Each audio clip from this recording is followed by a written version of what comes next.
ஹல்லேலூயா, ஹல்லேலூயா. கர்த்தர் மகிமைப்படுவாராக. எத்தனை பேர் சந்தோஷமா இருக்கீங்க? ஹல்லேலூயா. கர்த்தர் இந்த நாளிலும் நம்மோடு இடைப்பட்டு பேசுவாராக. செபிக்கலாம். கண்களை மூடி நாம் கர்த்தரை நோக்கி பார்க்கலாம்.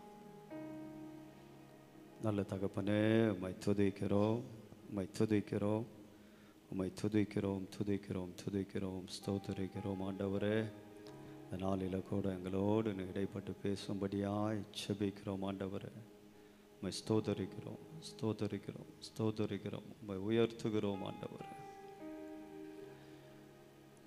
ஆதரவான அன்பே, நித்தம் மன்னை போல் என்னையும் தாங்கும் அன்பே, ஆதரவான அன்பே, நித்தம் மன்னை போல் என்னையும். கரங்களை தட்டி பாடலாமே. என்றும் மாறா தேவ அன்பே, என்னுள் தங்கும் அன்பே, என்றும் மாறாமே தேவ அன்பே, என்னுள்ளம் தங்கும் அன்பே, ஸ்தோத்திரம் பாடியே போற்றிடுவே, தேவாதி தேவனை ராஜாதி ராஜனை வாழ்த்தி வணங்கிடுவே, தேவாதி தேவனை ராஜாதி ராஜனை வாழ்த்தி வணங்கிடுவே. நல்ல தகப்பனே, இந்த நல்ல காலை பொழுதற்காய் நன்றி செலுத்தி துதிக்கிறோம். ஆண்டவரே, நீர் எங்களோடு இடைப்பட்டு பேசியருளும்படியாய் செபிக்கிறேன். இந்த நல்ல வார்த்தைகளை ஆண்டவரே எங்களுக்கு உகந்ததாய் நீ மாற்றி தரும்படியாய் செபிக்கிறேன். பிரயோஜனம் உள்ளதாய் எங்களுக்கு மாற்றி தரும்படியாய் செபிக்கிறேன். ஆசீர்வாதமானதாய் மாற்றி தரும்படியாய் செபிக்கிறேன். ஆண்டவரே, கர்த்தர் நீர் காரியங்களை வாய்க்க பண்ணும், எங்களோடு இடைப்பட்டு பேசியாரலும் காத்துக்கொள்ளுங்க, வழிநடத்துங்க, தேவையெல்லாம் சந்திப்பீராக. இயேசுவின் இனிய நாமத்தில் கேட்கிறேன், ஜீவனும் இறக்கும் நிறைந்த நல்ல தகப்பனே, ஆமென். அல்லேலூயா சொல்லாமா? அல்லேலூயா, அல்லேலூயா. கர்த்தர் சொல்றாரு, நான் உங்களை ஆதரிப்பேன். அல்லேலூயா சொல்லாம? அல்லேலூயா. நான் உங்களை ஆதரிப்பேன். சங்கீதம் 55ஆம் அதிகாரம் 22ஆம் வசனத்தை வாசிங்களேன். சங்கீதம் 55ஆம் அதிகாரம் 22ஆம் வசனம். கர்த்தர் மேல் உன் பாரத்தை வைத்துவிடு, கர்த்தர் மேல் உன் பாரத்தை வைத்துவிடு, அவர் உன்னை ஆதரிப்பார், அவர் உன்னை ஆதரிப்பார். நீதிமானை ஒருபோதும் தள்ளாட விட்டார், நீதிமானை ஒருபோதும் தள்ளாட விட்டார். இன்றைக்கு தேவ செய்திக்கு ஆதாரமாக கர்த்தர் உங்களை ஆதரிப்பார் என்று நல்ல தேவ செய்தியை நாம் கேட்கலாம். எத்தனை பேர் சொல்ல முடியும், அவர் தான் என்னை ஆதரிக்கிறார், அவர் தான் எனக்கு உதவி செய்கிறார், அவர் தான் எனக்கு தாபரமாக இருக்கிறார், அவர் தான் என்னை தாங்குகிறார்? எத்தனை பேர் சொல்ல முடியும்? அல்லேலூயா. அந்த ஆதரவு என்று சொல்லும் பொழுது அது அநேக காரியத்தை குறிக்கிறது. நம்மை தேற்றுகிறதாய், ஆற்றுகிறதாய், ஏந்துகிறதாய், சுமக்கிறதாய் அந்த வார்த்தை காணப்படுகிறது. அல்லேலூயா சொல்லாமே? எனக்கு அன்பான தேவனுடைய பிள்ளைகளே, நம்மை காத்து பராமரித்து ஆதரித்து வருகிற இயேசுவின் இனிய நாமத்தில் நாளை கூட அன்பின் வாழ்த்துதலை நான் தெரிவித்துக் கொள்கிறேன். கர்த்தர் எல்லாவற்றிலும் நம்மை ஆதரிக்கப் போகிறார் என்பதை இந்த நாளில் நம்ம பார்க்கலாம். அல்லேலூயா சொல்லாம? அவர் எவ்விதமாய் நம்மை தேற்றுகிறார், எவ்விதமாய் நம்மை ஆதரிக்கிறார் என்பது நம் வேதத்திலிருந்து சில காரியங்களை நாம் பார்க்கலாம். ஆதியாகமம் 47ஆம் அதிகாரம் 12ஆம் வசனத்தை வாசிங்க. ஆதியாகமம்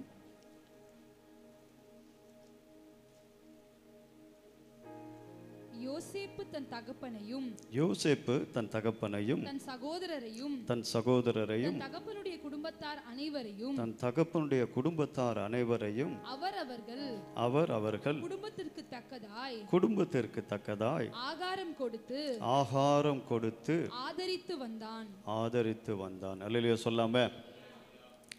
யோசேப்பு நம்மை போன்ற ஒரு பாடுள்ள ஒரு மனுஷனாக இருந்தான்.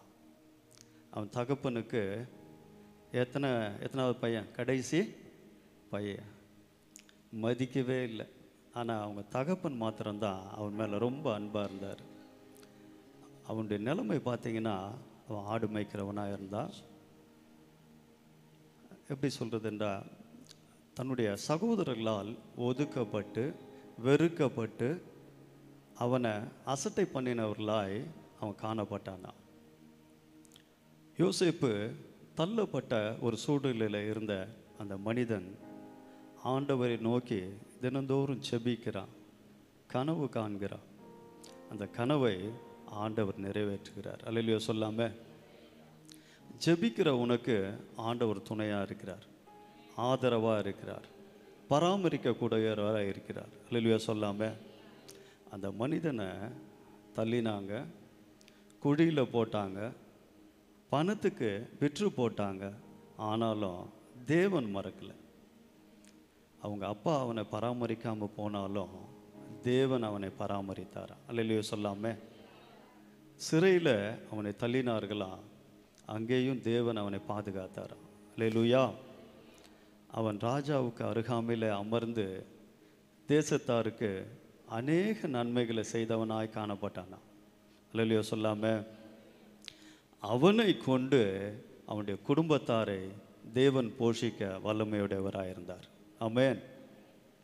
இங்கே பார்த்தீங்கன்னா, தேவன் அவனுக்கு ஆகாரத்தை கொடுத்து அந்த தேசத்தையும் அவனுடைய குடும்பத்தாரையும் அவன் ஆசீர்வதிக்க கர்த்தர் வல்லமையுடையவராக இருந்தார். அல்லேலூயா சொல்லாம,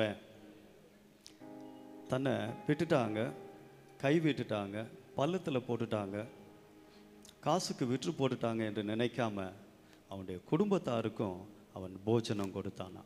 ஆமென் சொல்லாம, நாமும் கூட அவ்விதமாய் நடந்து கொள்ள பிரயாசப்பட வேண்டும். மற்றவர்களை நாம் ஆதரிக்க வேண்டும்.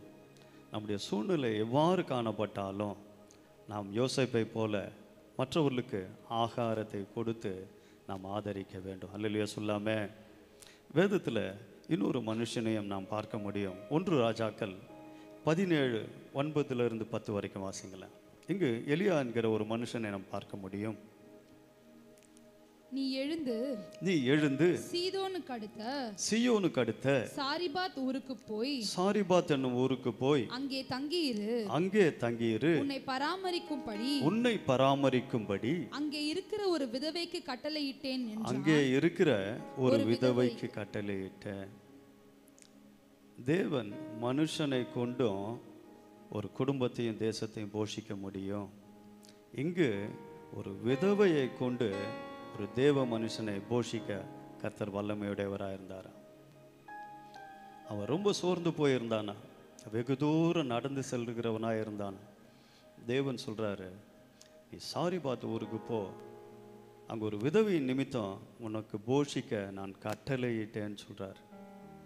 ஆகாரமற்ற நேரத்தில், சூழ்நிலை இல்லாத நேரத்தில், பஞ்சத்தில் கர்த்தர் உன்னை போஷிக்க ஒரு விதவையை கட்டளையிட முடியும். அல்லேலூயா. ஒரு காகத்தை கொண்டு எலியாவை போஷிக்க முடியுமானால் கர்த்தர் உங்களை போஷிக்க அவர் வல்லவராக இருக்கிறார். அவருடைய ஆதரிப்பு, அவருடைய ஆதாரம், அவர் உங்களை ஆட்கொள்ளுகிறது. கர்த்தர் போஜனத்தின் மூலமாகவும் உங்களை ஆதரிக்க முடியும். அல்லேலூயா சொல்லாம, அல்லேலூயா. வேதம் சொல்லுது, சிங்கக்குட்டிகள் பட்டினியாக இருக்கும், கர்த்தரை தேடுகிறவர்களுக்கோ ஒரு நன்மையும் குறைவுபடாது. அல்லேலூயா சொல்லாம, கர்த்தர் ஆகாரத்தை கொண்டு உங்களை ஆதரிக்கிறவராக இருக்கிறார். அல்லேலூயா. திருப்தியாக சாப்பிடுவீங்க, நீங்கள் திருப்தியாக இருப்பீங்க. அல்லேலூயா சொல்லாம, 5000 பேருக்கு மேலே அமர்ந்து இருந்து ஆண்டவருடைய வேதத்தை, அவருடைய வார்த்தைகளை, அவர் செய்கிறதான அதிசயங்களை, அற்புதங்களை பார்த்து வெகு நேரமாக உட்காந்து இருந்த மக்களுக்கு ஆண்டவர் யோசிக்கிறார், என் மக்கள் எப்படி போகக்கூடாது, வெறுமையாக போகக்கூடாது, பசியினால் போகக்கூடாது, அவர்கள் வெகு தூரம் செல்ல வேண்டியது இருக்குதுன்னு சொல்லி யாருக்கிட்ட உணவு கேட்குறாரு? ஃபஸ்ட்டு சீசர்கள் இடத்துல உங்ககிட்ட ஏதாவது இருந்தால் என்ன பண்ணுங்க, இந்த மக்களுக்கு கொடுங்க, களைத்து போயிருக்காங்கன்னு சொல்கிறார். ஆண்டவரை உங்களை வெறுமையாய் என்ன பண்ணுறதில்ல, விடுகிறதில்ல. ஒரு சிறு பையன்கிட்ட இருந்த அந்த உணவை வாங்கி ஆசீர்வதித்து அந்த 5000 மக்களுக்கு மேலே மக்களை அவர் போஷித்து சுகபத்திரமாய் அவர்களை அனுப்பி வைத்தார் என்று வேதம் சொல்லுகிறது. அல்லேலூயா சொல்லாமா? நீங்களும் நானும் கூட வெறுமையாய் வந்தாலும் பசியினாலும் பஞ்சத்தினாலும் இருந்தாலும் கர்த்தர் நம்மை தேற்றி நல்ல உணவு அளித்து கர்த்தர் நம்மை பாதுகாக்க வல்லவராக இருக்கிறார். இந்த நாளிலும் கூட போஜனத்தினால் ஆண்டவர் உங்களை ஆதரிக்க வல்லவராக இருக்கிறார். அல்லேலூயா சொல்லாம? எத்தனையோ பேருக்கு உணவு இல்லாமல் இருக்கிறாங்க, கஷ்டப்படுறாங்க. எத்தனையோ பேருக்கு பஞ்சத்தினால் வாடி இருக்கிறாங்க, தரித்திரராக இருக்கிறாங்க. ஆனாலும் நீங்களும் நானும் திருப்தியாய் வாழ ஆண்டவருடைய அரவணைப்பு இருக்கிறது. அல்லேலூயா! எத்தனை பேர் சொல்ல முடியும், எங்கள் வீட்டில் சாப்பாடு இல்லை, நான் ரொம்ப கஷ்டப்படுறேன், நான் ரொம்ப வேதனைப்படுறேன், ஒரே ஒரு நாள் சாப்பிடலன்னு யாராவது சொல்ல முடியுமா? ஆண்டவர் நம்மை ஆசீர்வதித்து வைத்திருக்கிறார். அவர் நம்ம கைவிடுகிறது இல்லை, நம்ம வெறுமையாய் விடுகிறது இல்லை. அல்லேலூயா சொல்லாம? அல்லேலூயா! இன்னொரு காரியத்தை நாம் பார்க்கலாம். வேதத்தில் அநேகர் கர்த்தர் ஆறுதல் அளிக்கிறவராக இருக்கிறார். ஆறுதல் அளித்து நம்மை ஆதரிக்கிற தேவனாக இருக்கிறார். அல்லேலூயா! அல்லேலூயா சொல்லாம? ஆறுதல்ன்ற வார்த்தை எவ்வளோ நல்ல வார்த்தை சொல்லுங்கள், எவ்வளோ ஒரு மேன்மையான வார்த்தை பாருங்கள். எத்தனையோ பேர் கஷ்டத்தின் மத்தியில், துன்பத்தின் மத்தியில், பாடுகள் மத்தியில், நிந்தை அவமானத்தின் மத்தியில் இருக்கும் பொழுது ஆண்டவர் நமக்கு ஆறுதலை தந்து அவர் ஆதரிக்கிற தெய்வமாக இருக்கிறார். ரூத் 4ஆம் அதிகாரம் 15ஆம் வசனத்தை யாராவது வாசிங்க. இங்கு நகோமி என்ற ஒரு தாயாரை குறித்தும் ரூத் என்ற சகோதரியை குறித்தும் வேதம் சொல்லுகிறது. அவன் உன் ஆத்துமாவுக்கு ஆறுதல் செய்கிறவனும், அவன் உன் ஆத்துமாவுக்கு ஆறுதல் செய்கிறவனும், உன் முதிர் வயதிலே உன்னை ஆதரிக்கிறவனுமாய் இருக்க கடவன். உன் முதிர் வயதிலே உன்னை ஆதரிக்கிறவனுமாய் இருக்க கடவன். உன்னை சிநேகித்து 7 குமாரரை பார்க்கிலும் உனக்கு அருமையாய் இருக்கிற உன் மருமகள் அவனை பெற்றாளே என்றார்கள். என்றார்.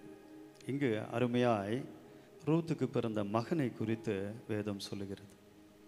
அந்த குழந்தை நிமித்தமாய் அந்த நகோமி அவங்க என்ன சொல்றாங்கன்னா, என்ன மாறான்னு சொல்லுங்க, தேவன் எனக்கு என்ன பண்ணிட்டாரு, கசப்பை கட்டளையிட்டார் என்று சொல்றாங்க. எருசலேமிலிருந்து அவங்க எங்க போயிட்டாங்க, மோவாப் தேசத்துக்கு போயிட்டாங்க. சந்தோஷத்திலிருந்து துக்கமான இடத்துக்கு போயிட்டாங்க. அங்கே உணவு கிடைக்குது என்று கேள்விப்பட்டு பஞ்சத்துக்காக அங்கே சென்றாங்க. ஆனாலும் கணவனை இழந்துட்டாங்க, 2 பிள்ளைகளை இழந்துட்டாங்க. ஆனாலும் தேவன் அந்த தாயாரை மறக்கலை. வேதம் சொல்லுகிறது, நானே உங்களுக்கு ஆறுதல் செய்கிறவர். அல்லேலூயா சொல்லாம? மறுபடியும் சொல்லுங்க பார்க்கலாம். நானே உங்களுக்கு ஆறுதல் செய்கிறேன். அப்படி ஆறுதல் செய்கிற தெய்வம் தான் அந்த தாயாரை கண்ணோக்கினார். அவர்களை மீண்டுமாய் எருசலேமுக்கு கொண்டு வந்தார். அங்கே கொண்டு வந்து அவர்களுக்கு போஷிப்புக்கு வழியை உண்டு பண்ணினார் என்று வேதம் சொல்லுகிறது. வயல்வெளியில் சென்று நெற்கதிர்களை என்ன பண்ணாங்களா, பொறுக்கி கொண்டு வந்து தனக்கும் தன் மாமியாருக்கும் கொடுத்து என்ன பண்ணாங்களா, சந்தோஷமாக இருந்தாங்க என்று வேதம் சொல்லுது. 2 பேருமே பார்த்தீங்கன்னா கைவிடப்பட்ட நிலைமை, ஒன்றுமே இல்லாத நிலைமை, விதவையாக இருக்கிற நிலைமை, சாப்பிட்றதுக்கு திராணி இல்லாத ஒரு நிலைமை. எப்படி வந்திருப்பாங்க யோசிச்சு பாருங்க. எப்படி தங்களுடைய வாழ்க்கையில் அமைத்து கொண்டு இருப்பாங்க யோசிச்சு பாருங்க. ஒரு வேளை சாப்பாட்டுக்கே கஷ்டமான சூழ்நிலையில் மீண்டும் தன்னுடைய இடத்துக்கு வந்திருக்கிறாங்க. வரும்பொழுது நிறைய பேர் கேட்டிருப்பாங்க, எனக்கு மிகுந்த கசப்பாக இருக்குது, என்னை மாறான்னு சொல்லுங்க, நகோமின்னு சொல்லாதீங்கன்னு சொல்லி ஒரு நாள் அழுகுறாங்க, தேவன் இடத்துல முறையிடுறாங்க.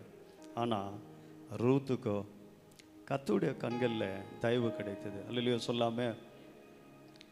எங்கிருந்தாவது ஆண்டவர் உங்களை பார்க்க முடியும், உங்களுக்கு அவருக்கு உதவி செய்ய முடியும். யார் நிமித்தமாவது அவர் உங்களுக்கு உதவி செய்ய அவர் வல்லவராக இருக்கிறார். அல்லேலூயா சொல்லாம?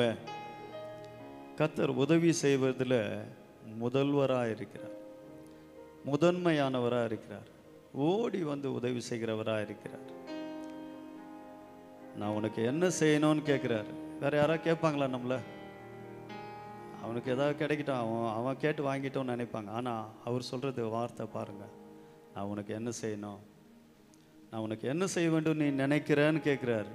அப்படிப்பட்ட ஒரு தேவன் நம்மோடு கூட இருக்கிறார். அல்லேலூயா சொல்லாம அவர் அந்த ஆறுதல் அளிக்கிற ஒரு தேவன் அந்த இடத்துல நல்ல ஒரு போவாசை கொண்டு அவருடைய குடும்பத்தை கட்ட தேவன் வல்லமையுள்ளவராக இருந்தார். அல்லேலூயா. போவாசை கொண்டு அவர்களுக்குள்ளே ஒரு நல்ல திருமணத்தை ரூத்திற்கு ஏற்படுத்தினார் என்று சொல்ல முடியும். அவருக்கு நல்ல குழந்தையை கொடுத்து தேவன் அந்த இடத்துல அவர்களை பெருகும்படியாய் பெருமைப்படுத்தி ஆசீர்வதித்தார் என்று சொல்லலாம். அங்கே கண்ணீர் இல்லை, ஆனந்தம் காணப்பட்டது என்று வேதம் சொல்லுகிறது. மாறாள் என்று சொன்ன அதே வாய்தான் அந்த தாயாரை, நீ ஆசீர்வதிக்கப்பட்டவள், உன் சந்ததி ஆசீர்வதிக்கப்பட்டது, இவன் உன்னை வயதான காலத்திலும் உன்னை ஆற்றுவான் தேற்றுவான் என்று சொல்லி ஜனங்கள் அவர்களை வாழ்த்துறாங்களாம். அல்லேலூயா சொல்லாம ஆண்டவர் கொடுக்குற வார்த்தை உங்களுக்கு ஆறுதலை தரும். ஆண்டவர் கொடுக்குற வார்த்தை உங்களுக்கு தேர்தலை உண்டு பண்ணும். நீ எதையும் இழந்து போயிருக்கலாம், கர்த்தர் உங்களை தேற்ற முடியும், கர்த்தர் உங்களை மீண்டும் கட்ட முடியும், கர்த்தர் உங்களை ஆற்ற முடியும். அவர் உங்களை ஆறுதல் கொடுத்து ஆதரிக்கிற ஒரு தெய்வமாக இருக்கிறார். அல்லேலூயா சொல்லாம அல்லேலூயா. ஏசாயா 57ஆம் அதிகாரம் 18ஆம் வசனத்தை வாசிங்களேன். ஏசாயா 57ஆம் அதிகாரம் 18ஆம் வசனம். அவர்கள் வழிகளை நான் பார்த்து அவர்களை குணமாக்குவேன், அவர்களை நடத்தி திரும்பவும் அவர்களுக்கும் அவர்களிலே துக்கப்படுகிறவர்களுக்கும் ஆறுதல் அளிப்பேன். அல்லேலூயா சொல்லாமா? அல்லேலூயா.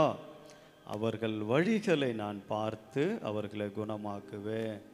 அல்லேலூயா சொல்லாம நம்மை அவர் குணமாக்குகிற ஒரு தெய்வமாக இருக்கிறார். அவர்களை நடத்தி திரும்பவும் அவர்களும் அவர்களுக்குள்ளே துக்கப்படுகிறவர்கள் யாவருக்கும் தேவன் என்ன பண்ணுறாரா? ஆறுதல் அளிக்கிறாரா? அல்லேலூயா சொல்லாம அவர் ஆறுதல் அளித்து நம்மை ஆதரிக்கிற ஒரு தெய்வமாக இருக்கிறார். அல்லேலூயா. அல்லேலூயா சொல்லாம ஆறுதலற்று காணப்பட்ட அன்னாளுக்கும் ஒரு சபையோட மூலையில் போய் உக்காந்து ஆறுதல் இல்லாமல் அழுதாங்க. அவர்களுக்கு ஒரு நல்ல குமாரனை கொடுத்து தேவன் அவர்களை ஆதரித்தார் என்று வேதம் சொல்லுகிறது. அல்லேலூயா சொல்லாம ஆகாரின் கண்ணீரை தேவன் அழகாய் கண்டார் என்று வேதம் சொல்லுகிறது. அவருடைய கண்ணீரை கண்டு ஆறுதல் அளித்தார் என்று வேதத்தில் கூற முடியும். அல்லேலூயா சொல்லாம இன்று நாளில் அவர் உங்களுக்கும் எனக்கும் ஆறுதலை தந்து அவர் ஆதரிக்கிற ஒரு தெய்வமாக இருக்கிறார். அல்லேலூயா சொல்லாம அவர் நம்மை மறக்காத ஒரு தெய்வம், நம்மை அவர் நடத்துகிற ஒரு தெய்வமாக இருக்கிறார். வேதத்தில் மார்த்தாள், மரியாள், லாசரு என்கிற ஒரு குடும்பத்தார் இருந்தனர். லாசரு மரிச்சிட்டா. அந்த குடும்பம் ஆறுதலற்று அழுகை நிமித்தமாக, ரொம்ப துன்பத்தின் நிமித்தமாக அங்கே இருக்காங்க. ஆனாலும் அதை கேள்விப்பட்ட தெய்வம் வந்து கதவை திறந்து லாசருவே வெளியே வா என்று சொல்லி அந்த குடும்பத்தாருக்கு அவனை உயிரோடு அளித்து ஆறுதல் படுத்தினார் என்று வேதம் சொல்கிறது. அல்லேலூயா சொல்லாம இழந்து போனதையும் நமக்கு அவர் கொடுக்க வல்லமையுடையவராக இருக்கிறார். அல்லேலூயா. அங்கே ஒரு வார்த்தை சொல்லுது, இயேசு கண்ணீர் விட்டார் என்று. ஒரு வார்த்தை சின்னதாக இருக்கும், வேதத்தில் மிக சிறிய வார்த்தை என்று சொல்லுவாங்க. இயேசு கண்ணீர் விட்டார். அப்போ அவரும் நம்முடைய கஷ்டத்தின் பாதையை பார்த்து கண்ணீர் விடுகிற ஒரு தெய்வமாக இருக்கிறார். நம்ம சொல்கிறோம், ஒரு கண்ணு இருக்கா, எனக்கு இவ்வளோ கஷ்டம் இருக்க, பார்த்தோம் பார்க்காம இருக்கிறாரு அப்படின்னு சொல்கிறோம். ஆனால் நம்முடைய துன்பத்தை பார்த்து கண்ணீர் விடுகிற ஒரு தெய்வம் நம் ஆண்டவராய் இயேசு கிறிஸ்து. அல்லேலூயா சொல்லாமா?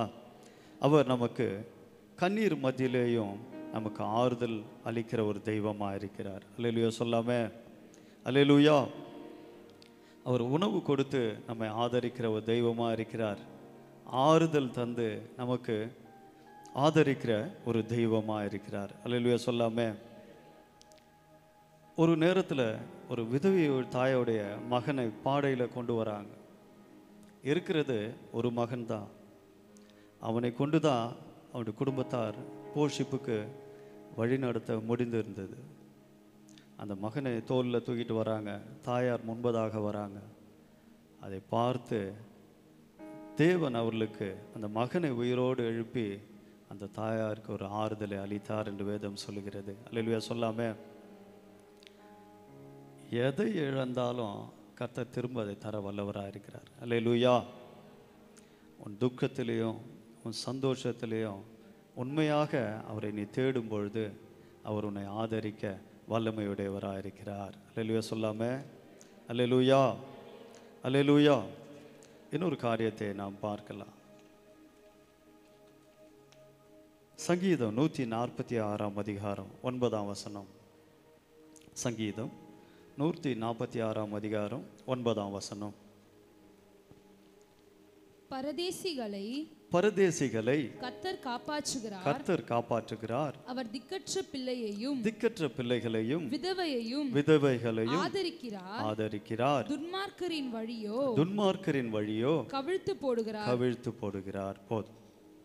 இங்க பார்த்தீங்கன்னா திக்கற்றவர்களையும் விதவைகளையும் அவர் ஆதரிக்கிற ஒரு தெய்வமா இருக்கிறார். அல்லேலூயா சொல்லாம? பரதேசிகளாக இருக்கிறாங்க, இடம் இல்லாமல் இருக்கிறாங்க. ஒரு நாளுக்கு தனக்கு தேவையானதை தேடி வாங்கி உணவு சாப்பிட்டு இடம் இல்லாமல் எங்கே இடம் கிடைக்குதோ அந்த இடத்துல படுத்து தூங்கி பரதேசிகளாக அலையிறவர்களாக இருக்கிறாங்களா? அதே போல் விதவைகளாக இருக்கிறாங்க. கணவனை இழந்தவர்கள், மனைவியை இழந்தவர்கள், தாய் தகப்பனை இழந்தவர்கள், பிள்ளைகளை இழந்தவர்கள், யாவரையும் கர்த்தர் திக்கற்ற பிள்ளைகளை அவர் ஆதரிக்கிற ஒரு தெய்வமாக இருக்கிறார். அல்லேலூயா சொல்லாமே? திக்கற்றவர்களுக்கு அவர் ஆறுதல் செய்கிற ஒரு தெய்வமாக இருக்கிறார். அல்லேலூயா. அவர் திக்கற்றவர்களுக்கும் விதவைகளுக்கும் அனாதைகளுக்கும் தாய் தந்தைகளை குழந்தைகளை இழந்தவர்களையும் நம்முடைய தேவன் கைவிடுகிறதில்லை. அல்லேலூயா சொல்லாமே? ஏசாயா 1 அதிகாரம் 17 வாசிங்க. ஏசாயா 1 அதிகாரம் 17 நன்மை செய்ய படியுங்கள், நியாயத்தை தேடுங்கள், ஒடுக்கப்பட்டவனை ஆதரித்து திக்கற்ற பிள்ளையின் நியாயத்தையும் விதவையின் வழக்கையும் விசாரியுங்கள். அல்லேலூயா சொல்லாமே? நன்மை செய்ய படித்து கொள்ள வேண்டுமா? பழகி கொள்ள வேண்டும். எப்படி ஆகிலும் ஒருத்தருக்கு நாம் என்ன பண்ணணும்? நன்மை செய்யணும். நன்மை செய்கிறவராய் பூமியில் ஒருத்தர் சுற்றிட்டு இருந்தாராம். யார் அது? இயேசு. அல்லேலூயா சொல்லாமே? நாமும் கூட நன்மை செய்கிறவர்களாய் பூமியில் பழகி கொள்ள வேண்டும், சுற்றி தெரிய வேண்டும். நியாயத்தை நாம் செய்ய வேண்டும். நியாயமான காரியங்களை நாம் செய்ய பழகி கொள்ள வேண்டும். தேவன் நியாயம் செய்கிறவராக இருக்கிறார். நீங்களும் நானும் கூட நியாயமாய் நடந்து கொள்ள பழகி கொள்ள வேண்டும். அல்லேலூயா சொல்லாமே? அதே போல் ஒடுக்கப்பட்டவர்களுக்கு நாம் ஆதரவாக இருக்க வேண்டும். விதவைகளுக்கு நாம் ஆதரவாக இருக்க வேண்டும். கணவனை இழந்தவர்களுக்கும் மனைவியை இழந்தவர்களுக்கும் குடும்பத்தில் நாம் ஆதரவாக இருக்க வேண்டும். அதே போல் தாய் தந்தை இழந்தவர்களுக்கும் பிள்ளைகளை இழந்தவர்களுக்கும் நாம் எப்படி இருக்கணுமா? ஆதரவாக இருக்கணும். அப்படி ஆதரவாக இருக்கும்பொழுது தான் தேவன் நம்மை விசாரிக்கிறவராக இருக்கிறார். நமக்கு அவர் ஆதரவு அளிக்கிறவர்களாக இருக்கிறார். அல்லேலூயா சொல்லாமே? எனக்கு அன்பான தேவனுடைய பிள்ளைகளே, ஒருவேளை உணவு கிடைக்காம அநாதை இல்லங்களில் எத்தனையோ தாய் தகப்பன் இருக்காங்க, எத்தனையோ பிள்ளைகள் இருக்கிறாங்க. எத்தனையோ பேர் வீட்டை விட்டு பிள்ளைகளையும் தாய் தகப்பனையும் விரட்டி விட்டுருக்காங்க. ஆனாலும் அவர்கள் அங்கே போய் எவ்வளோ கஷ்டப்படுவாங்க யோசிச்சு பாருங்கள். எவ்வளோ சூழ்நிலை இருக்கு யோசிச்சு பாருங்க. அந்த சூழ்நிலை மத்தியிலும் அவர்களை பாதுகாக்க, அவர்களை ஆதரிக்க தேவன் வல்லமையுடையவராக இருக்கிறார். அல்லேலூயா சொல்லாம நாம் கூட வயதானவர்களை, திக்கற்றவர்களை, விதவைகளை நாம் பாதுகாக்க வேண்டும். தாய் தகப்பனை பாதுகாக்க வேண்டும். அவர்களுக்கு தேவையான காரியங்களை நாம் கொடுத்து அவர்களை ஆதரித்து நம்மோடு கூட வைத்து கொள்ள வேண்டும். அல்லேலூயா சொல்லாம அல்லேலூயா. யோபு 36ஆம் அதிகாரம் 17ஆம் வசனத்தை வாசிங்க. யோபு 36ஆம் அதிகாரம் 17ஆம் வசனம். ஆகாதவன் மேல் வரும் நியாய தீர்ப்பு, ஆகாதவன் மேல் வரும் நியாய தீர்ப்பு நிறைவேற பார்ப்பீர். நிறைவேற பார்க்கையில் நியாயமும் நியாயமும் நீதியும் நீதியும் உம்மை ஆதரிக்கும். உன்னை ஆதரிக்கும். ஆகாதவன் பேர்ல படிங்க. ஆகாதவன் மேல் வரும் நியாய தீர்ப்பு, ஆகாதவன் மேல் வரும் நியாய தீர்ப்பு நிறைவேற பார்ப்பீர். நிறைவேற பார்க்கின் நியாயமும் நியாயமும் நீதியும் நீதியும் உம்மை ஆதரிக்கும். உம்மை ஆதரிக்கும். அல்லேலூயா சொல்லாம திடன் இல்லாதவருக்கு நீ எப்படி ஒத்தாசை பண்ணினாய் என்று நாம் பார்க்க வேண்டும். ஒருத்தர் வந்து உன்னிடத்துல உதவி கேட்கும்பொழுது அவன் ஒன்றுமே இல்லாதவன், ஒரு வேலைக்கு சாப்பாட்டுக்கு வழி இல்லாதவன், தன்னுடைய கஷ்டத்தை உன்னிடத்துல சொல்லி எனக்கு ஒரு வேளை சாப்பாடு கொடுங்க, எனக்கு ஒரு துணிமணி வாங்கி கொடுங்க, எனக்கு ஒரு இடம் கொடுங்க, எனக்கு நல்ல ஒரு வேலை வாங்கி கொடுங்கன்னு சொல்லும்பொழுது அவர்களுக்கு நீங்கள் என்ன பண்ணுமா, திடன் இல்லாதவன் என்று வேதத்தில் போட்டிருக்கிறது. அப்படிப்பட்டவர்கள், அப்படி திடன் இல்லாதவர்களுக்கு நம்ம என்ன பண்ணணுமா, உதவி செய்யணும். உதவி செய்யும்போது தேவன் நியாயம் செய்ய, அவர்களை ஆதரிக்க அவர் வல்லமையுடையவராக இருக்கிறார். அல்லேலூயா சொல்லாம பலனற்ற கையை உடைய நீ உன் கையை பலப்படுத்தணும். மற்றவர்களுக்கு கொடுக்க, மற்றவர்களுக்கு நாம் உதவ முன் வர வேண்டும். அப்படி முன் வரும்பொழுது கர்த்தர் நம்முடைய கையை பலப்படுத்த அவர் வல்லமையாராக இருக்கிறார். அல்லேலூயா அல்லேலூயா சொல்லாம மீண்டுமாய் யோபு 36ஆம் அதிகாரம் 17ஆம் வசனத்தை வாசிங்க. ஆகாதவன் மேல் வரும் நியாய தீர்ப்பு, ஆகாதவன் மேல் வரும் நியாய தீர்ப்பு நிறைவேற பார்ப்பீர். நிறைவேற பார்க்கின் நியாயமும் நியாயமும் நீதியும் நீதியும் உம்மை ஆதரிக்கும். உம்மை ஆதரிக்கும். அல்லேலூயா சொல்லாம அல்லேலூயா. தேவ பிள்ளைகளே, முதிர் வயதில் இருக்கிறதான உடைய தாயும் தகப்பனையும் கனம் பண்ணுங்க. அதே போல அவர்களை தள்ளி விடாதிருங்க. அதே போல விதவைகளை, கணவனை இழந்தவர்கள், மனைவியை இழந்தவர்கள், அவர்களை தள்ளி விடாதிருங்க என்று வேதம் சொல்லுது. அவர்களை அரவணைக்க வேண்டும் என்று வேதம் சொல்லுகிறது. அவ்விதமாய் நீங்கள் செய்யும்பொழுது அவர்களையும் ஆதரிக்கிறாரா, நம்மையும் தேவன் ஆதரிக்கிறாரா. அல்லேலூயா சொல்லாம அல்லேலூயா. அவர் என்னை ஆதரிக்க, எனக்கு பராமரிக்க, உணவளிக்க இல்லையே என்று சொல்லி அவங்க ஏங்கக்கூடாது. எனக்கு ஒரு வேளை சாப்பாடு கொடுக்கலையே, ஒரு வேளை எனக்கு துணி கொடுக்கலையே, என்னை கொண்டு வந்து எங்கே விட்டுட்டாங்க, ஒரு அநாதை விடுதியில் விட்டுட்டாங்களே, ஒரு அநாதை இல்லத்தில் விட்டுட்டு போயிட்டாங்களே என்று சொல்லி அவங்க கவலைப்படக்கூடாதா. அவர்களை மீண்டுமாய் நாம் சேர்த்து கொள்ள வேண்டும். அவர்களை மீண்டுமாய் நாம் அரவணைக்க வேண்டும். அவர்களை மீண்டுமாய் நாம் என்ன பண்ணணுமா, அவர்களுக்கு ஆதரவளித்து அவர்களை பாதுகாக்க வேண்டும் என்று வேதம் சொல்லுகிறது. அல்லேலூயா சொல்லாமே அல்லேலூயா. இங்கே வேதம் சொல்லுகிற திக்கற்றவர்களுக்கும் விதவைகளையும் தேவன் ஆதரிக்க வல்லவராயிருக்கிறார். அல்லேலூயா. இன்னொரு காரியத்தையும் நாம் பார்க்கலாம். ஏசாயா 49ஆம் அதிகாரம் 14 to 16 வரைக்கும் நாம் சொல்றோம், தேவன் நம்மை கைவிட்டுட்டார் அப்படின்ட்டு. வார்த்தை படிக்கலாம். சீயோனோ, கர்த்தர் என்னை கைவிட்டார், கர்த்தர் என்னை கைவிட்டார், ஆண்டவர் என்னை மறந்தார் என்று சொல்லுகிறாள். ஆண்டவர் என்னை மறந்தார் என்று சொல்லுகிறாள். ஸ்திரீயானவள் தன் கர்ப்பத்தின் பிள்ளைக்கு இறங்காமல், தன் கர்ப்பத்தின் பிள்ளைக்கு இறங்காமல் தன் பாலகனை மறப்பாளோ, தன் பாலகனை மறப்பாளோ. அவர்கள் மறந்தாலும் நான் உன்னை மறப்பதில்லை, நான் உன்னை மறப்பதில்லை. அல்லேலூயா சொல்லாம இங்கு கைவிடப்பட்ட நிலைமையில் இருந்தாலும் நம்ம என்ன சொல்கிறோம்? ஆண்டவர் என்னை கைவிட்டுட்டாரு, ஆண்டவர் என்னை கைவிட்டுட்டாருன்னு சொல்கிறோம். ஆனாலும் அவர் சொல்கிறாரு, ஸ்திரீயானவள் தன் கர்ப்பத்தின் பிள்ளைக்கு இறங்காமல் தன் பாலகனை மறப்பாலோ? பெற்றெடுத்த அந்த தாய் மறந்தாலும் நான் உங்களை மறக்கிறது இல்லைன்னு சொல்கிறார். அல்லேலூயா சொல்லாம அல்லேலூயா. அவர் பார்த்தீங்கன்னா அவர் தான் உருவாக்குகிற ஒரு தெய்வமாக இருக்கிறார். உன் கருவை என் கண்கள் கண்டது என்று சொல்லுகிறார். நீ உருவாவதற்கு முன்னே உன்னை பேர் சொல்லி அழைத்த ஒரு தெய்வம் என்று வேதம் சொல்லுகிறது. அப்படிப்பட்டவர் நம்மை மறப்பாரா, நம்மை கைவிட்டுடுவாரா என்று நீங்கள் நினைக்க வேண்டும். அல்லேலூயா சொல்லாம அவர்கள் மறந்தாலும் நான் உங்களை மறப்பதில்லை. அல்லேலூயா. நீங்கள் தள்ளப்பட்டவர்களாக இருக்கலாம், இல்லை ஒடுக்கப்பட்டவர்களாக இருக்கலாம், இல்லை நினைக்காம போனவர்களாக இருக்கலாம். தேவன் நம்மை நினைக்க வல்லவர், ஆதரிக்க வல்லவர், அவர் நமக்கு உதவி செய்ய வல்லவர். அல்லேலூயா சொல்லாமே அல்லேலூயா அல்லேலூயா அல்லேலூயா. இன்னொரு காரியத்தையும் நாம் பார்க்கலாம். அவர் சுகத்தை கொடுத்து நம்மை ஆதரிக்கிற ஒரு தெய்வமாக இருக்கிறார். என்ன கொடுக்குறாரு? சுகத்தை கொடுக்கிறார்.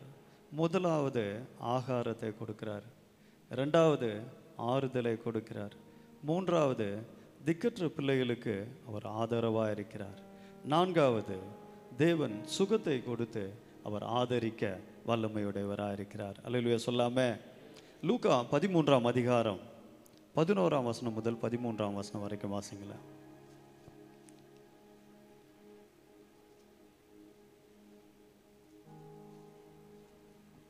லூக்கா 13ஆம் அதிகாரம் 11 முதல் 13 வரை. அப்பொழுது 18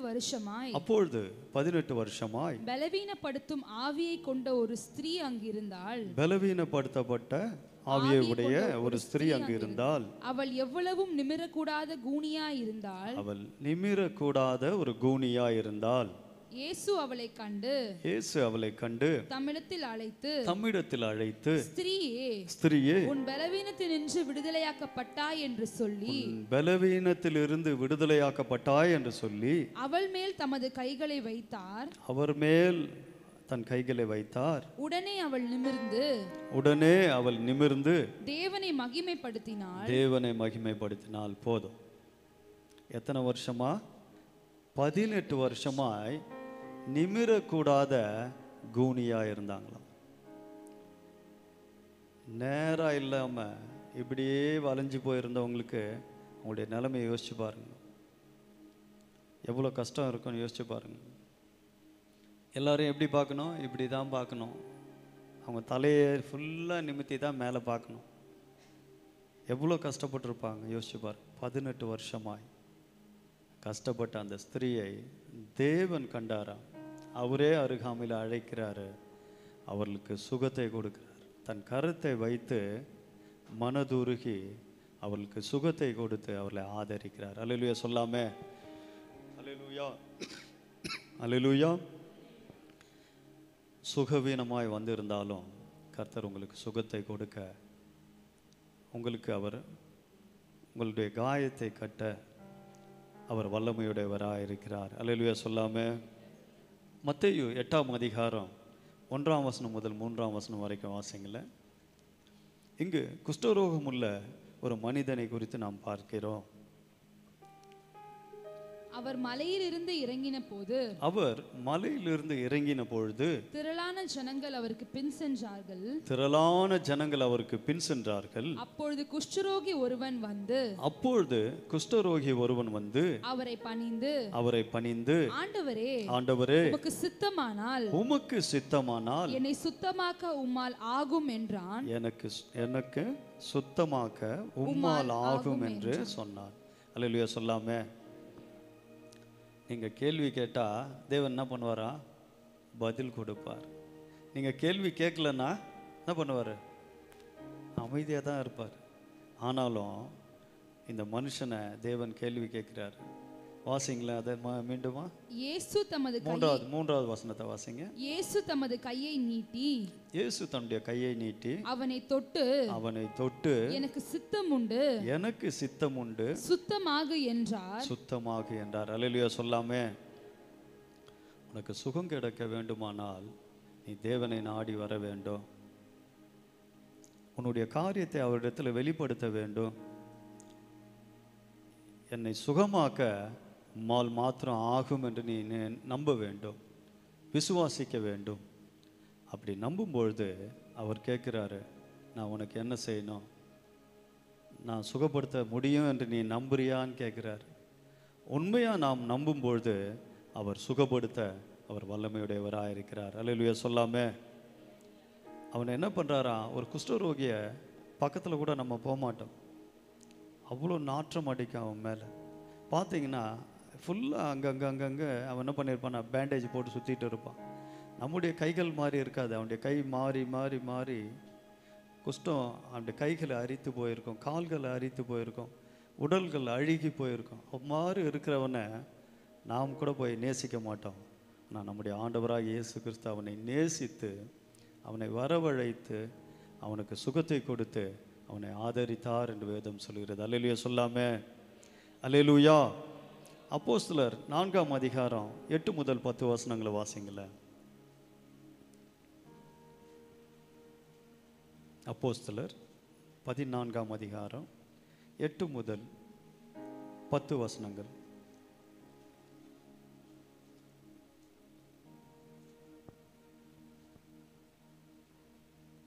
அப்பொழுது பேதுரு பரிசுத்த ஆவியினால் நிறைந்து அவர்களை நோக்கி ஜனத்தின் அதிகாரிகளே இஸ்ரவேலின் மூப்பர்களே பிணியாளிகளாய் இருந்த இந்த மனுஷனுக்கு செய்யப்பட்ட உபகாரத்தை குறித்து எதினால் இவன் ஆரோக்கியமானான் என்று நீங்கள் என்று எங்களிடத்தில் விசாரித்து கேட்டால் உங்களால் சிலுவையில் அறையப்பட்டவரும் தேவனால் மரித்தோரிலிருந்து எழுப்பப்பட்டவருமாய் இருந்த நசரேயனாகிய இயேசு கிறிஸ்துவின் நாமத்தினாலே இவன் உங்களுக்கு முன்பாக சொஸ்தமாய் நிற்கிறான் என்று உங்கள் எல்லோருக்கும் இஸ்ரவேல் ஜனங்கள் எல்லோருக்கும் தெரிந்திருக்க கடவது. அல்லேலூயா சொல்லாமே. அவர்கள் செபித்தார்கள், முடவர்கள் நடந்தார்கள் என்று வேதம் சொல்லுகிறது. நடக்க முடியாதவங்க என்ன பண்ணப்பட்டாங்களா, நடந்தார்கள் என்று வேதம் சொல்லுகிறது. தேவன் தன்னுடைய குமாரனை மரித்தோரிலிருந்து எழுப்பினது போல முடவர்களை, நடக்க முடியாது இருந்தவர்களை தேவன் நடக்க செய்து அவர்களை ஆதரிக்க வல்லமையுடையவராக இருக்கிறார். அல்லேலூயா சொல்லாம. மரித்து போன அந்த எவிரிவின் மகள், அவளை தேவன் எழுப்பினார் என்று வேதம் சொல்லுகிறது. வார்த்தையை அனுப்பி சுகப்படுத்தினார் என்று வேதம் சொல்லுகிறது. அநேகருக்கு தேவன் சொஸ்தமாக்கினார் என்று வேதத்தில் சொல்லப்பட்டிருக்கிறது. அவர் சுகத்தை விரும்புகிற தேவன். ஆரோக்கியத்தையும் சௌக்கியத்தையும் உனக்கு உண்டு பண்ணுவேன் என்று சொல்லியிருக்கிறார். அல்லேலூயா சொல்லாம. வேதம் இப்படி தான் சொல்லுது, நான் உனக்கு ஆரோக்கியத்தையும் சௌக்கியத்தையும் வர வைப்பேன் என்று வேதம் சொல்லுகிறது. அல்லேலூயா சொல்லாம. அவர் சுகத்தை கொடுக்கிற ஒரு தெய்வமாக இருக்கிறார், பலத்தை கொடுக்கிற ஒரு தெய்வமாக இருக்கிறார், ஆரோக்கியத்தை உண்டு பண்ணுகிற ஒரு தெய்வமாக இருக்கிறார். ஒரு 4 பேர் என்ன பண்ணுறாங்க, ஓட்டை பிரித்து ஒரு மனுஷனை உள்ளே இறக்குறாங்க. அவருடைய விசுவாசத்தை கண்டு அந்த நடக்க முடியாத அந்த படுக்கையில் இருந்த அந்த மனுஷனை தேவன் என்ன பண்ணுறாரா, எழுப்பினார் என்று வேதம் சொல்லுகிறது. அல்லேலூயா. விசுவாசம் ஒரு நீதிமானை பிழைக்க வைக்கும். விசுவாசம் செத்தவைகளை உயிர்ப்பிக்கும். விசுவாசம் நம்பப்படுகிறதின் உறுதியும் காணப்படாதவைகளின் நிச்சயமாக இருக்கிறது என்று வேதம் சொல்லுகிறது. அவர் சுகத்தை கொடுப்பதற்கு அவர் உண்மையுள்ளவராக இருக்கிறார். அல்லேலூயா. இன்னொரு காரியத்தையும் நாம் பார்க்கலாம். மார்க் 5ஆம் அதிகாரம் 25 முதல் 33 வசனங்கள். மார்க் 5ஆம் அதிகாரம். அப்பொழுது 12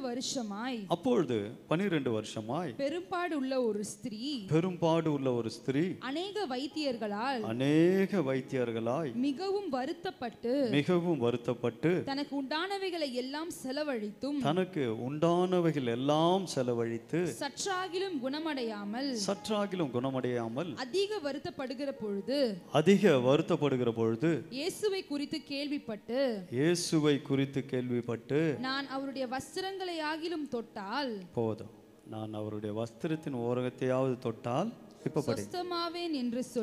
சொஸ்தமாவேன் என்று சொல்லி ஜனக்கூட்டத்துக்குள்ளே அவருக்கு பின்னாக வந்து போதும். இங்கே அவருடைய நம்பிக்கையை பாருங்க. டாக்டரை பார்த்தாச்சு, நல்லா மருந்து சாப்பிட்டாச்சு, பணத்தை நிறைய செலவு பண்ணியாச்சு, ஆனாலும் சுகம் கிடைக்கல. அவருடைய உடல்ல ஒரு விதமான நோய், நாற்றம். எத்தனை வருஷம் அவங்க? 12 வருஷம். 1 2 4 நாளே நம்ம என்ன பண்ணுறோம்? 5 நாள் ஜுரம் படுத்தாலே நம்ம என்ன பண்ணுறோம்? ரொம்ப முடியல, ரொம்ப டயர்டாக இருக்குது, 2 குளுக்கோஸ் பாட்டிலாவது என்ன பண்ணோம், ஏற்றிக்கணும்னு சொல்லி நினைக்கிறேன். ஆனால் 12 வருஷமாய் அநேக மருந்துகளை உட்கொண்டு அநேக டாக்டரை பார்த்து வேதனையிலே வாழ்ந்த அந்த சகோதரி தேவனை குறித்து கேள்விப்பட்டு விசுவாசித்து நம்பிக்கை வைத்து, குறிப்பாக அவர் என்ன தொடவானா, நான் அவர் வஸ்திரத்தின் ஓரத்தையாவது தொட்டு அந்த சுகத்தை பெற்றுக்கொள்வேன் என்று சொல்லி நம்பிக்கையாக இருந்தேன். எல்லாம் கரங்களை தட்டி ஒரு அல்லேலூயா சொல்லாம. எவ்வளோ ஒரு பெரிய நம்பிக்கை பாருங்க. அவர் தொட்டா நமக்கு என்ன கிடைக்குது? சுகம். நீங்கள் தொட்டாலும் உண்மையான ஒரு சுகத்தை அவர் கொடுக்க வல்லவராக இருக்கிறார். அல்லேலூயா சொல்லாம. அந்த பெரும்பாடுள்ள ஸ்திரீ அநேக ஜனக்கூட்டத்தின் நடுவே உள்ளே சென்று, யோசிச்சு பாருங்க, ஒரு குஷ்டரோகி நிறைய ஜனத்துக்குள்ள நடுவில் வந்துட்டான்னா என்ன நினைப்பாங்க? அவனை விரட்டுவாங்க, இல்லை ஓரமாவது நீ உட்காரு, அதுக்கப்புறம் பார்த்துக்கலான்னு சொல்லுவாங்க. அதே போல் இந்த சகோதரி எப்படியாகிலும் உள்ளே சென்று அவரை பார்த்து விட வேண்டும், அவருடைய வஸ்திரத்தின் ஓரத்தை ஆகிலும் நான் தொட்டு விட வேண்டும் என்று நம்பிக்கையோடு சென்றாலாம். அவருடைய நம்பிக்கை வீண் போகலை. அல்லேலூயா சொல்லாமே. வேதம் சொல்லுது, நிச்சயமாகவே முடிவு உண்டு, உன் நம்பிக்கை வீண் போகாது. அல்லேலூயா சொல்லாம. அல்லேலூயா. அவர் நம்பிக்கையோடு சென்றால் சுகத்தை பெற்று திரும்பி வந்தாள் என்று வேதம் சொல்லுகிறது. அவர் சொல்றாரு, என்னை தொட்டது யாரு கேட்கிறாரு. என்னை தொட்டது யாரு? என் இடத்திலிருந்து ஒரு வல்லமை புறப்பட்டதே என்று அவர் சொல்றார். இயேசுவை தொடும்பொழுது ஒரு வல்லமையை நாம் பெற்றுக்கொள்ள முடியும். அல்லேலூயா சொல்லாம. ஒரு சுகத்தை பெற்றுக்கொள்ள முடியும், ஒரு பலத்தை, ஆறுதலை, ஒரு நல்ல திடத்தை, தைரியத்தை பெற்றுக்கொள்ள முடியும். ஆகவே நாம் அவர் நம்மை ஆதரிப்பார் என்பதை நம்பி நாம் இருக்கும்பொழுது அவரை சுகத்தை கொடுத்து அவர் நம்மை நடத்த அவர் வல்லவராக இருக்கிறார். அல்லேலூயா சொல்லாம. இந்த நாளில் கூட நாம் வேதத்திலிருந்து ஒவ்வொரு காரியங்களையும் பார்த்தோம். முதலாவது ஆகாரத்தை கொடுத்து அவர் என்ன பண்ணுறாரு? ஆதரிக்கிறார். இரண்டாவது ஆறுதலை கொடுத்து அவர் நம்மை ஆதரிக்கிறார். மூன்றாவது சொல்லுங்க, திக்கற்றவர்களை அவர் ஆதரிக்கிறார். நான்காவது தான் சுகத்தை கொடுத்து அவர் நம்மை ஆதரிக்க வல்லவராக இருக்கிறார். நீங்களும் நானும் எப்பொழுதும் மற்றவர்களை ஆதரிக்க பழகிக்கொள்ள வேண்டும், மற்றவர்களுக்கு கொடுத்து உதவி செய்ய வேண்டும், மற்றவர்களை திடப்படுத்தி அவர்களை ஆதரிக்க வேண்டும். நீங்களும் நானும் ஆதரிக்கும் பொழுது கர்த்தர் நம்மை காப்பாற்ற, ஆதரிக்க அவர் வல்லமையுடையவராக இருக்கிறார். கண்களை மூடி நாம் ஜெபிக்கலாம்.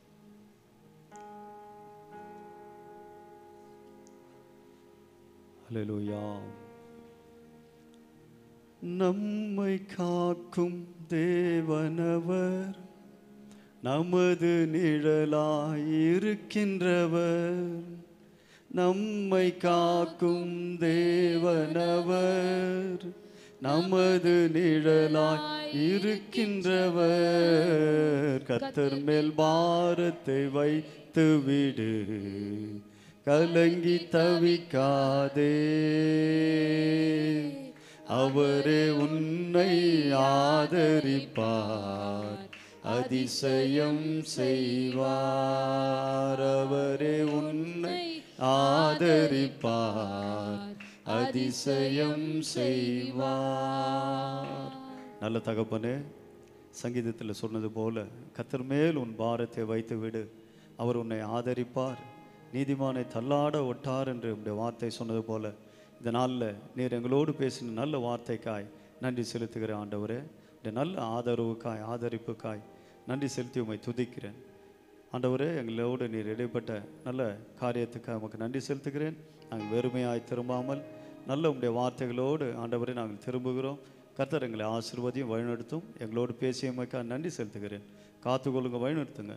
இயேசுவின் இனிய நாமத்தில் கேட்கிறேன், ஜீவனும் இருக்கும் நிறைந்த நல்ல தகப்பனே. ஆமேன், ஆமேன், ஆமேன்.